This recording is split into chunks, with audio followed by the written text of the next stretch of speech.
नमस्कार दर्शक बंधु आज क्षुद्र भिडियो आपण मानक स्वागत। दर्शक बंधु समस्ते तो कर्म करती एवं से कर्म भितर समस्तंकर इच्छा थाए कि सेमाने सेमानंक जीवन रे बहुत सारा उन्नति करिवे, कार्य क्षेत्र रे एते उन्नति करिवे जे एवं एते धन संपत्ति रखिवे जे निज घरे माँ लक्ष्मी को स्थायी भाव में बास कराइबार स्वप्न समस्तंकर थाए। समस्ते निरंतर चेष्टा मध्य करिथांती। दर्शक बंधु आपण माने तो माँ लक्ष्मी को माणबसा गुरुवार रे बहुत निष्ठार सहित पूजा करुथिबे। आपण माने जानिछंती जे गुरुवार हेउछि माँ लक्ष्मींकर अत्यंत प्रिय बार। तेबे दर्शक बंधु जदि आपण माने माँ लक्ष्मींकर पूजा करुछंती एवं आज जाए जदि आपण माने जानि नाहंती जे आपणक घरे माँ लक्ष्मी बास करुछंती, आपण माँ लक्ष्मींकर पूजा करुछंती किंतु आपणक घर को माँ लक्ष्मी आसीछंती कि नहीं यह किपरि जानिबे। दर्शक बंधु आज आपणको एही पांचटी संकेत बतैबी जहाँकि प्रकृति समस्त मनुष्य को किछि ना किछि संकेत देइथाए, जहाद्वारा आपण माने किपरि जानिबे जे आपणकर भाग्य उदय हेउछि। मनीषर भाग्य सेतेबेले उदय होइथाए जेतेबेले माँ लक्ष्मी स्वयं तांक घरे बास करिथांती। तेबे आजिर एही भिडियो माध्यम रे मु आपणंकु कहिबी कि आपणंक घरे माँ लक्ष्मी बास करुछंती ना अलक्ष्मी बास करुछंती। एहा पूर्वरु भिडियो को लाइक करी कमेंट बॉक्स रे जय माँ लक्ष्मी अवश्य लिखि दियंतु एवं माँ लक्ष्मी पई भिडियो को गोटिए शेयर करंतु। दर्शक बंधु जदि आपण भिडियोटी को अधा देखिबे तेबे आपण अधा ही ज्ञान प्राप्त करिवे। सेथिपाई आपण मानंको अनुरोध भिडियोटी को शेष पर्यंत निश्चय देखंतु एवं जानंतु आपणक घरे एही सब लक्षण देखा देउछि कि आपणक घरे माँ लक्ष्मी बास करुछंती ना अलक्ष्मी बास करुछंती। दर्शक बंधु जेपरिक वर्तमान आपण मार्गशीर मासर पूजा करुछंती, कण आपण माने जानिछंती माँ लक्ष्मी आपणक घरे बास करुछंती कि नाही। दर्शक बंधु आपण माँ लक्ष्मींकर पूजा करुछंती एवं माँ लक्ष्मींकर पूजा करिबा समय रे एही पांचटी संकेत मिली थाए। तेबे जानि रखंतु कि एही ब्रह्म मुहूर्त रे धरापृष्ठ को देवी देवता माने ओल्हेई आसी थांती। जेतेबेले देवी देवता माने एही धरापृष्ठ को ओल्हेई आसी थांती प्रत्येक मनीषर गृह सामना को माँ लक्ष्मी एवं अलक्ष्मी निश्चय जाई थांती। दर्शक बंधु देखंतु बहुत लोक तो कार्य करिथांती किंतु ता पर मध्य तांक घरे सेतिकी खुशी नथिबो।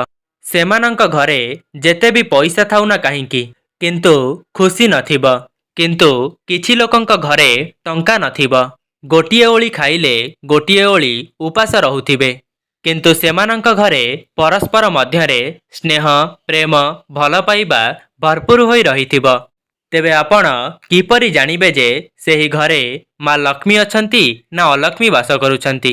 सतरे कण जेउठी टंका पैसा थाए सेठारे लक्ष्मी बास करंती ना जेउठारे स्नेह प्रेम भल पाइबा थाए सेठारे लक्ष्मी बास करंती।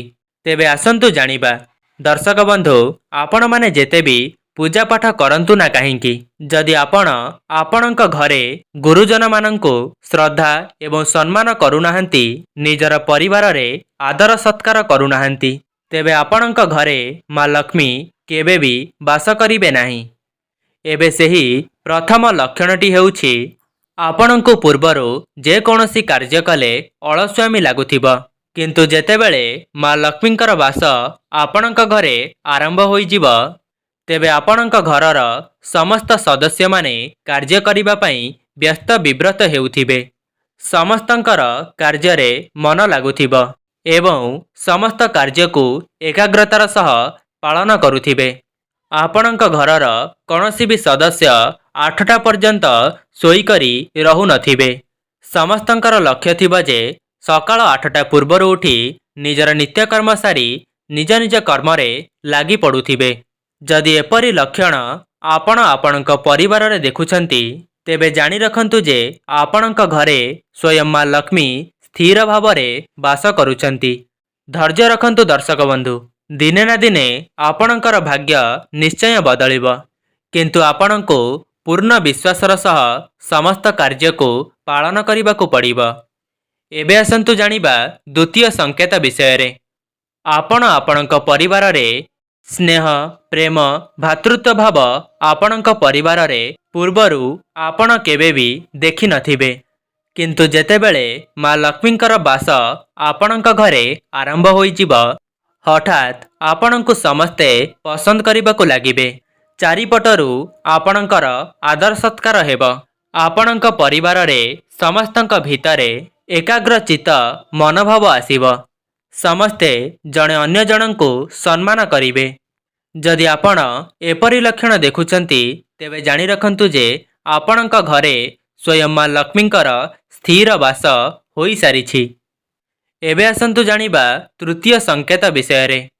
तृतीय लक्षणटी यह अटे जे जदि आपण आगरू बहुत रोजगार करुथिले, अनेक धन उपार्जन मध्य करुथिले, किंतु ता परे मध्य टंकाटिए मध्य संचय करी रखि पारु नथिले, मास शेषकू सबुबेले अर्थाभाव देखा देउथिला, किंतु जेतेबेले माँ लक्ष्मी आपणक घरे बास करुथिबे एवं आपणଙ୍କୁ आशीर्वाद करुथिबे सेतेबेले आपणकर टंका संचय हेबाकू लागिब, अजथा खर्च कम हेबा पई लागिब एवं आपणक घरे अनेक शुभाशुभ कार्य हेबार संभावना मध्य रहिब। जदि आपणक घरे टंका संचय हेबाकू लागुछि, अजथा खर्च कम होई जाउछि, तेबे जानि रखंतु आपणक घरे माँ लक्ष्मींकर बास अछि। एबे आसन्तु जानिबा चतुर्थ संकेत विषय रे। चतुर्थ संकेतटी एया अटे जे जदि ब्रह्म मुहूर्तरू किंबा सकाळु सकाळु आपणଙ୍କୁ शंखध्वनि किंबा भजन कीर्तन किंबा चढ़ई मानकर किचिरी मिचिरी शब्द जदि शुणिबाकू मिलुछि, तेबे जानि रखंतु माँ लक्ष्मी आपणଙ୍କ उपरे प्रसन्न होई जाइछंती। बहुत जल्दी आपणଙ୍କ परिवारर भाग्य उदय हेबाकू जाउछि। सेथिपाई आपण निरंतर कर्म करि चलंतु एवं माँ लक्ष्मींक उपरे विश्वास रखी आपणଙ୍କ समस्त कार्यको सठिक भावरे पालन करंतु। एबे आसन्तु जानिबा पंचम संकेत विषय रे। पंचम संकेतटी एया अटे जे आपणଙ୍କ घरर तुलसी गछ ही आपणଙ୍କୁ शुभ संकेत देव।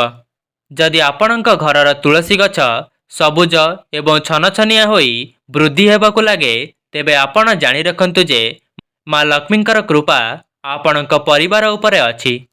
एवं जदि कला कला पिंपुड़ी गोल गोल होई आपणଙ୍କ घरे देखा जांती, तेबे एथिरु मध्य जानि जांतु आपणଙ୍କ घरे माँ लक्ष्मींकर प्रवेश होई सारिछि।